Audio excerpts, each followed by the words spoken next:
ہوتا ہوا نظر آنا چاہیے۔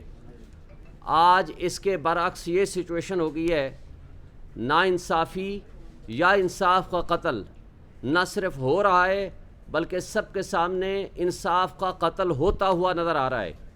سب سے پہلا تو انصاف کا قتل آپ دیکھیں کہ ایک متعصب جج ہمایوں دلاور نے آج جو فیصلہ سنایا ہے کل کے اسلام آباد ہائی کورٹ کے فیصلے کے بعد کہ وہ دونوں پارٹیز کو سن کے دوبارہ فیصلہ کریں گے، جس میں سب سے پہلا اصول تھا کہ کیا یہ کیس قابل سماعت ہے بھی نہیں یا نہیں۔ لیکن سب سے پہلا سوال تو یہ ہے کہ اسلام آباد ہائی کورٹ کے چیف جسٹس صاحب نے جو فیصلہ دیا وہ کیا آئین اور قانون کے مطابق تھا؟ وہ بھی غلط تھا، جس کو ہم نے آج چیلنج کر دیا ہے۔ جو شخص پہلے ہی اپنا مائنڈ ڈسکلوز کر چکا ہو اور 2 دفعہ فیصلہ کر چکا ہو، اور اس نے آج بھی اپنے فیصلے میں کہا ہے کہ 2 دفعہ جو میں قابل سماعت ہونے پہ فیصلہ دے چکا ہوں میں اسی پر رلائے کرتا ہوں، یعنی ایک لائن کے اندر اس کے اوپر فیصلہ سنا دیا، تو کیا جسٹس عامر فاروق صاحب کو یہ کیس واپس ہمایوں دلاور کے پاس بھیجنا چاہیے تھا؟ بالکل نہیں۔ دوسری بات، انہوں نے آج جو فیصلہ سنایا ہے اس کے اندر ہمارا موقف سنے بغیر one sided and ex party decision دے دیا۔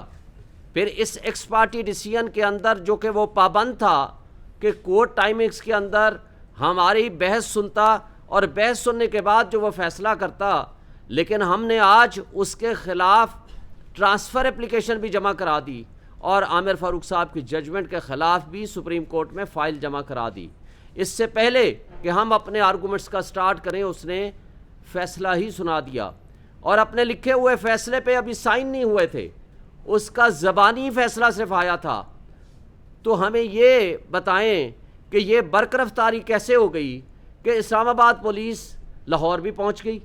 اس کا مطلب ہے ان کو پہلے سے پتہ تھا، اور اگر وہ نہیں پہنچی، جو کہ بظاہر لگتا ہے کہ وہ پہنچ چکی تھی، اگر وہ نہیں پہنچی تھی تو کس طریقے سے انہوں نے وہاں 5 منٹ کے اندر ان کی زمان پارک کے دروازے توڑ کے ان کی گرفتاری کر لی؟ اور یہ گرفتاری 5 منٹ کے اندر ثابت اور ظاہر کرتی ہے کہ اس کا مطلب میچ فکس تھا اور مینیج تھا، اس لیے کہ زبانی حکم پہ کبھی بھی کسی کی گرفتاری نہیں ہوا کرتی۔ جب آرڈر نہیں لکھا گیا، جب وہ وارنٹ آف اریسٹ جاری نہیں ہوئے، آئی جی یا اس کا نمائندے کو یہ نہیں بتایا گیا، وہ یہاں سے لے کر کے لاہور نہیں پہنچا، اس سے پہلے گرفتاری کیسے ممکن ہے؟ پھر آج آپ نے دیکھا کہ خواجہ حارث جو ہمارے لیڈ کونسل ہیں، ان کے منشی کو صبح سویرے نامعلوم لوگوں نے ہائی کورٹ کے اندر سے اٹھا لیا اور ان کو عدالت سے باہر لے کے ان کو کہا کہ آج کے بعد آج کسی صورت کوئی پٹیشن اور فائل جمع نہیں ہونی چاہیے۔ پھر میں نے اپنے منشی کو بھیجا کہ وہ جا کر اس کی مدد کرے، پھر اس کو بھی اٹھا لیا، جس کو کچھ دیر بعد چھوڑ دیا دونوں کو۔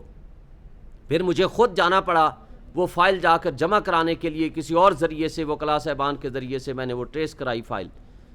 تو مجھے یہ بتائیں یہ کیسا نظام انصاف ہے؟ کیا اس نظام انصاف کو ہم کہہ سکتے ہیں کہ ہمارے ملک میں آئین ہے، ہمارے ملک میں قانون ہے، ہمارے ملک میں انڈکلیئرڈ مارشل لاء نہیں ہے؟ آج پی ٹی آئی کے G8 کے دفتر کے اندر صبح سویرے ویگو ڈالے پہنچ جاتے ہیں۔ مجھے یہ بتائیں ان کو کیسے پتہ تھا کہ آج ہر حال میں یہ فیصلہ آنا ہے؟ کیا ہمارے ہاں یہ نظام انصاف اور قانون کی حکمرانی ہے؟ کیا یہ آئین کی بالادستی کی بات ہے؟ جو آج کی فاشسٹ حکومت، یہ جو پیپلز پارٹی اور مسلم لیگ نون اور JUIF جو آئین کی منا رہے تھے گولڈن جوبلی، ان کو چاہیے آئین کی برسی منائیں، اس لیے کہ آئین کو آپ نے معطل کر دیا۔ 8 مرتبہ گرفتاریاں ہو کے بھی عدالتوں کو سے لوگوں کو انصاف نہیں ملتا۔ پی ٹی آئی کے ورکرز کو کرش کیا جا رہا ہے، چادر چار دیواری کی پامالی ہو رہی ہے۔ میں اس کیس کے حوالے سے 2-3 منٹ اور بات کر کے اپنی بات ختم کروں گا کہ آج جو فیصلہ دیا ہے میرٹ آف دی کیس، آپ کو ایک بات صرف بتا دوں، جب آپ ہمارے گواہ نہیں آنے دیتے تو آپ کیسے کہتے ہو کہ ہم نے شواہد پیش نہیں کیے؟ بھائی ہمارے گواہ پیش کرنا ہمارا بنیادی حق ہے. فیئر ٹرائل کا قانون آئین آرٹیکل 10A ہمیں موقع دیتا ہے کہ ہم اپنے مقدمے کو انصاف کی بنیاد پر اور فیئر ٹرائل کی بنیاد پر فیئر چانس آف ڈیفنس ہمیں ملنا چاہیے.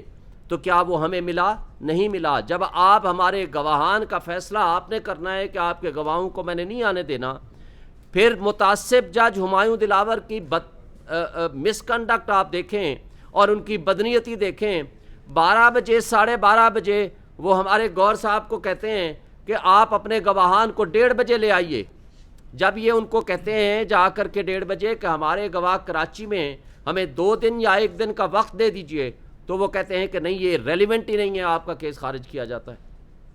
اسی طرح انہوں نے ہمارے کئی سینئر وکلاء کے جو اس کیس کو ریپرزینٹ کر رہے ہیں, جس میں خواجہ حارث صاحب ہمارے لیڈ کونسل ہیں, جب انہوں نے اپلیکیشن دی گوہر صاحب سمیت ان کے خلاف آبزرویشن دے دی. کیا ہم آج کے آرڈر میں بھی یہ لکھ دیا, کیا ہم قانون اور آئین کی پاسداری چاہتے ہیں؟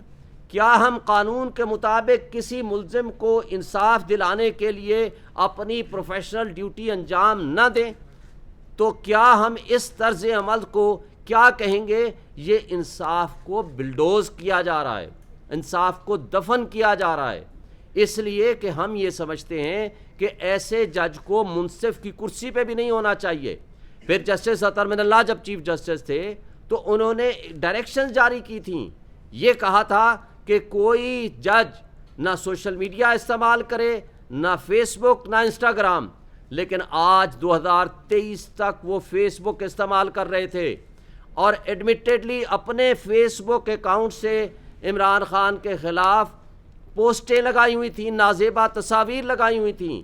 اور جب ایف آئی اے کو بھیج دیا گیا تو ایف آئی اے نے صرف اتنا کہا کہ آج وہ پوسٹ اویلیبل نہیں ہیں. تو کیا ایف آئی اے کے پاس کوئی میکنزم نہیں ہے کہ ان پوسٹ کو ٹریس کر سکے یا ان کو آرکائیو سے حاصل کر سکے؟ اس کے لیے 30 ڈیز اور 90 ڈیز کا پیریڈ ہے. فیس بک مینجمنٹ سے رابطہ کر سکتے ہیں. اور جسٹس عامر فاروق صاحب نے کل کے اپنے فیصلے میں یہ لکھا کہ جناب اس میں ایف آئی اے انکوائری کرے.